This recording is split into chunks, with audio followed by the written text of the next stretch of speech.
It all started with an accident that felt like fate, but now, looking back, maybe it was just a cruel twist of irony. 5 years ago, I found myself trapped in an art gallery storage room with Nicholas after the electronic lock system malfunctioned. For 2 hours, we sat on the cold floor surrounded by wrapped sculptures and dusty canvases, sharing stories about everything from Caravaggio's dramatic lighting to our childhood pets. One of which was apparently a pet turtle he tried teaching to climb stairs. It was charming at first, almost cinematic. When maintenance finally arrived, Nicholas looked at me, grinned, and said, "Being stuck with you might be the best thing that ever happened to me." My heart skipped a beat, or so I thought. He asked for my number before leaving, and soon enough, we were inseparable. Those early days felt magical. Spontaneous road trips, late-night talks under starlit skies, and laughter echoing through every shared moment. We built what seemed like a perfect life together. 5 years of dating turned into 3 years of marriage. We bought a cozy little house, hosted dinner parties with friends who envied our bond, and even adopted a rescue dog named Max. Everyone called us #couplegoals. But beneath the surface, cracks began forming unnoticed. There were moments when Nicholas would drift away mid-conversation or forget small details about my day. At the time, I brushed it off as stress from work. Little did I know, those tiny red flags were whispers of something far darker lurking ahead. Nicholas always made my birthday special, or so I thought. Last year, it was a surprise weekend getaway to Shenandoah. The year before, he threw an elaborate dinner party with all our closest friends. This year, though, he claimed his company scheduled a mandatory retreat over my birthday weekend. A cruel twist of fate, or so I believed. He seemed genuinely upset about missing it, even apologizing multiple times as if to soften the blow. The night before he left, he handed me a small gift, a pair of earrings, and kissed me goodbye, promising we'd celebrate later. I helped him pack his ridiculous team-building outfits, completely oblivious to the betrayal unfolding right under my nose. The weekend came and went. I spent it alone, ordering DoorDash, binge-watching shows, and FaceTiming my parents, who asked why Nicholas wasn't doing anything special for me. I explained about the work retreat, feeling a pang of disappointment, but brushing it off as unavoidable. Then Monday arrived, and Nicholas returned home with souvenirs, fancy chocolates, and a bottle of wine from what he described as a boring corporate event. Everything felt normal, until Kayla texted me out of nowhere. "Call me when you're alone," she wrote. My stomach dropped. When I called, her voice trembled as she asked, "Is Nicholas home?" I said no, and she hesitated before blurting out that she'd seen something on Instagram, a story posted by one of her mutuals showing Nicholas and Tina at a spa. They were laughing, smiling, looking far too comfortable together. She sent me the video clip, and there they were. Nicholas wearing the same vest I'd helped him pack, Tina leaning into him while he rubbed her back like they belonged together. Worse still, Nicholas was still wearing his wedding ring, as if mocking me. I couldn't breathe. The betrayal hit me like a freight train, but then came the rage. I checked our joint account and found a $1,200 withdrawal dated Friday, the day before my birthday. Suspicious, I dug deeper and realized Nicholas had used my grandmother's $800 birthday cash, which I'd tucked away in my wallet, to fund their romantic spa weekend. That money wasn't just stolen, it was a slap in the face. How could he take something so personal, meant for me, and use it to cheat with my own sister?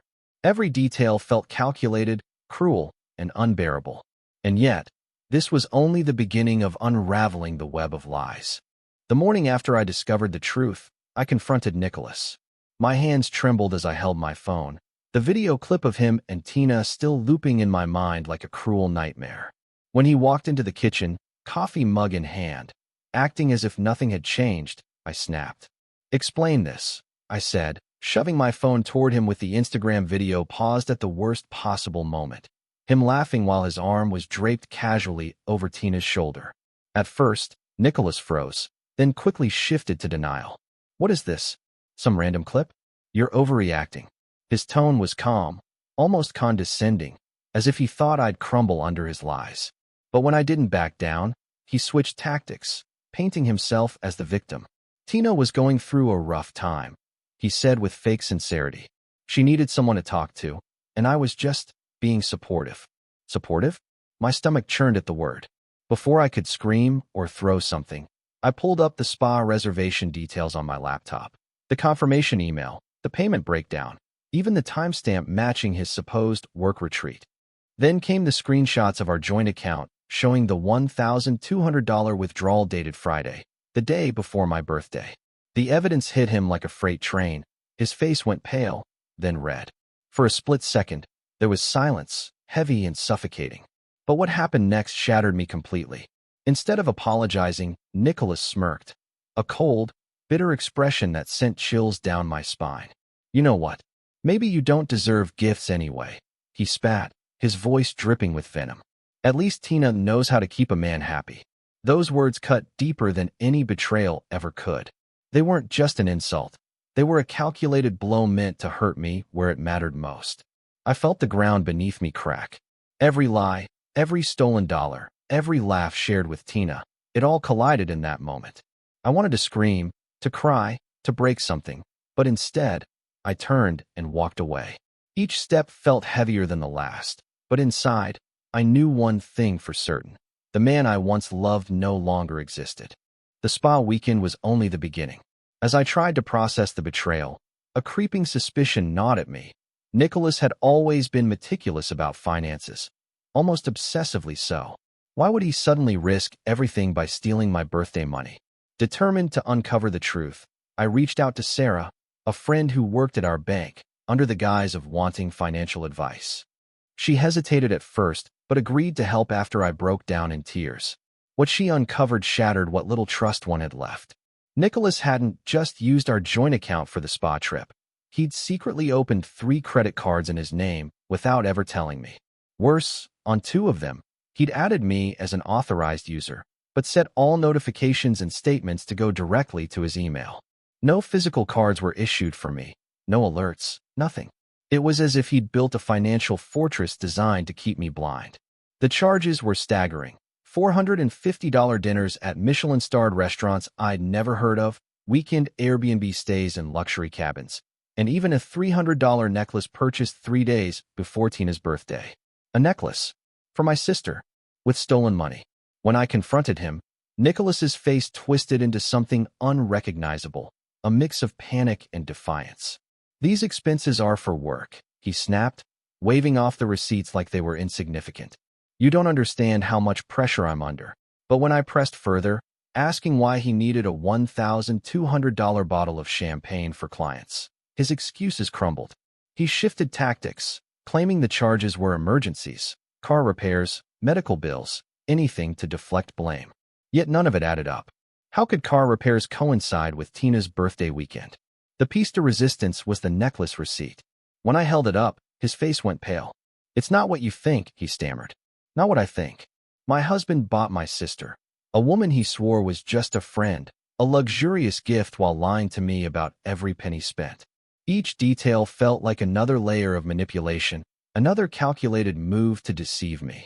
By the time I walked away, my hands trembled not from sadness but from rage. This wasn't carelessness. This was a systematic betrayal, one that made me question every decision I'd ever trusted him with. The confrontation with Tina came unexpectedly, but it felt inevitable. After weeks of silence, she finally showed up in the parking lot outside my workplace, leaning against a lamppost like she had all the time in the world. At first glance, she seemed fragile, arms crossed tightly around her chest, eyes red from crying. But I knew better than to trust appearances. When she saw me walking toward my car, she straightened up and called my name, loud enough for nearby coworkers to turn their heads. There was no escape. "Can we talk?" she asked, her voice trembling. "Please." Her tone was desperate, almost pleading, but beneath it lay something sharper, an edge of accusation. She didn't apologize or admit fault. Instead, she launched into a convoluted story about how Nicholas had manipulated both of us, claiming that he was the real villain. "You don't understand," she said, tears streaming down her face. "He made me believe, he promised." But her words were hollow, rehearsed, as if she'd been practicing them in front of a mirror. I cut her off before she could finish. "Don't," I said coldly, my voice steady despite the storm brewing inside me. "You chose this." Repeatedly. Months of lying, stealing, betraying, not just him, but me. Your own sister. The truth hit her like a slap. Her expression shifted from defensive to enraged in an instant. How dare you act so perfect? She screamed, taking a step closer. You've always been Mom and Dad's favorite, the golden child who can do no wrong. What about me? Did anyone ever care about what I wanted? Her voice cracked on the last word, but there was no sympathy left in me. Before I could respond, she lunged forward, hands outstretched as if to grab me. Security guards rushed over, pulling her back before she could get close enough to cause harm. She struggled against their hold, shouting now, her voice raw with anger and pain. Why does everyone love you more? Why did he choose me then, huh? If you're so perfect, why didn't he stay with you? Then, as they dragged her away, she pulled something from her pocket, a faded photograph of us as children, laughing together under the summer sun, and threw it at my feet. It landed face up, our younger selves staring back at me with innocent smiles. You think you're the good one? She spat bitterly, her voice breaking. Then ask yourself why he picked me instead of you. And with that, she was gone, leaving behind only shattered glass and broken memories. The scandal that started as a personal betrayal quickly spiraled into a professional catastrophe for Nicholas. Word of his affair with Tina, and the spa weekend funded partially by stolen money, somehow leaked to his workplace. It wasn't me who exposed him. I had no interest in dragging our private mess into his career. But secrets, especially ones this toxic, have a way of surfacing when least expected. A coworker, someone Nicholas often dismissed as too quiet to matter, reported the incident to HR after overhearing fragments of a heated phone call between Nicholas and Tina. That single act set off an internal investigation that would dismantle what remained of his carefully constructed facade. At first, Nicholas tried to downplay it, insisting the allegations were baseless gossip from disgruntled colleagues. But the company's legal team dug deeper, uncovering damning evidence.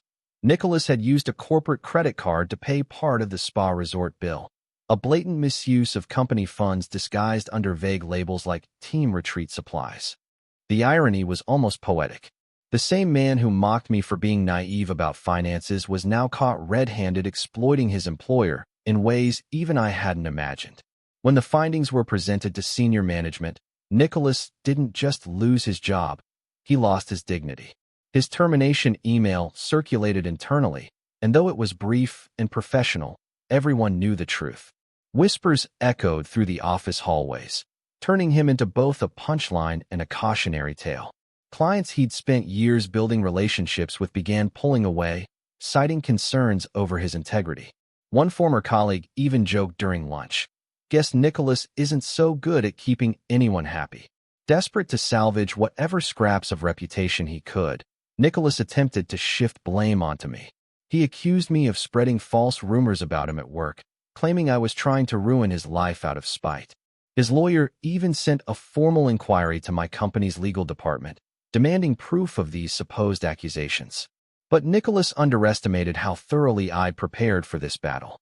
With my lawyer's guidance, I responded with irrefutable evidence, receipts, screenshots, and even audio recordings capturing his admissions. Each piece painted a picture not of a victimized husband, but of a calculating liar whose actions spoke louder than his excuses. Watching Nicholas crumble professionally felt surreal. Here was a man who once prided himself on climbing the corporate ladder, reduced to defending lies he couldn't outrun.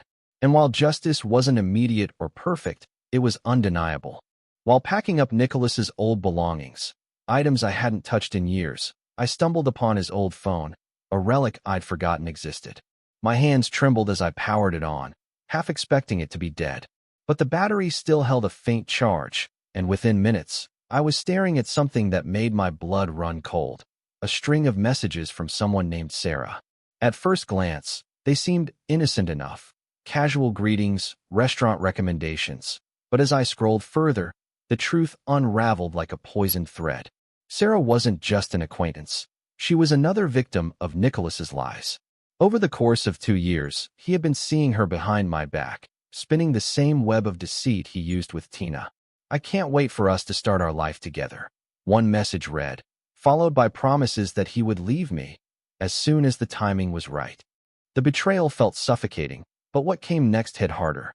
In a later exchange, Sarah confronted him about rumors she'd heard. that he was also involved with Tina. His response? A dismissive laugh and a vague denial. Feeling betrayed herself, Sarah reached out to me through an anonymous email account. Attached were screenshots of their conversations, along with a heartfelt apology. I didn't know until now, she wrote. He played me just like he played you. Please let me help hold him accountable. Her words stung, not because of anger, but because they confirmed what I already suspected. Nicholas wasn't just unfaithful. He was a master manipulator who thrived on chaos. Together, Sarah and I began compiling evidence against him. Receipts, timestamps, even voice notes where he admitted his guilt. Each piece added fuel to the fire burning inside me. A fire that would soon consume everything Nicholas thought he could hide. The decision to leave Nicholas wasn't made lightly, but every moment I stayed felt like another betrayal of myself. After weeks of sleepless nights and endless tears, I hired a lawyer, a calm, no-nonsense woman who assured me I had the upper hand legally. With her guidance, I began gathering documents, bank statements, photos of Nicholas with Tina, screenshots of their texts. Each piece of evidence felt like reclaiming a fragment of my shattered dignity. I started packing slowly, moving only what mattered most while Nicholas was at work: my clothes, family heirlooms, journals filled with memories both sweet and bitter. My cousin Jason offered me his empty rental house temporarily, a lifeline I clung to without hesitation. On the day Nicholas left for a work conference, I made my final move. The house now felt half empty, stripped of everything that tied me to him except one thing: the antique reading chair from my grandmother, a symbol of resilience in our family. Before leaving, I placed the divorce papers on the kitchen table, along with my wedding ring and house key. Beside them, I left the expensive watch Nicholas had bought using our joint account, a petty yet satisfying act of defiance. Attached was a note. You're right. I don't know how to keep a man happy. But clearly, neither does she. Writing those words gave me a strange sense of closure, as if I'd reclaimed not just my voice, but my power. As I walked out the door for the last time, I felt hollow, like I was stepping into an unknown world. Yet, beneath the emptiness, there was a flicker of something else: freedom. For the first time in months, I could breathe, even if it hurt. Leaving wasn't just about ending a marriage. It was about surviving betrayal and finding myself again.